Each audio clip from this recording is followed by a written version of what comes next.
I was thinking about that Humpty Dumpty the other day, you know, as you do, and I kind of realised that we've all heard this rhyme hundreds of times, haven't we? But we rarely ask what it's actually about, because when you think about it, it's quite strange, isn't it? Like, why has this little story survived for so many centuries? Like, why are we still telling it to children?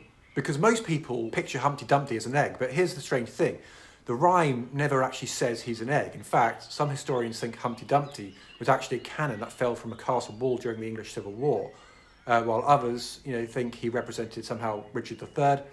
But I actually don't think either explanation is a point, because he did become an egg, and so why is that? I think an egg has always symbolised life, wholeness, potential, the beginning of something.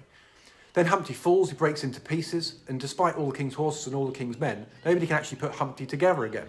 And that's the part that I find really interesting, because maybe Humpty Dumpty isn't a story about an egg at all. Maybe it's actually a story about us, because, as children we're born whole, but life happens and we're sort of slowly fragmented, through expectations, fear, labels, and of course, Western education, and ultimately the identities that we inherit.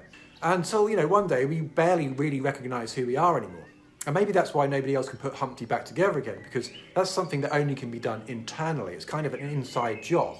And as Carl Jung said, those who look outside dream, but those who look inside awaken. And perhaps that's why this little nursery rhyme has survived for so many centuries. Not because it's a story for children, but because it's a story about the journey back to ourselves and remembering who we truly are.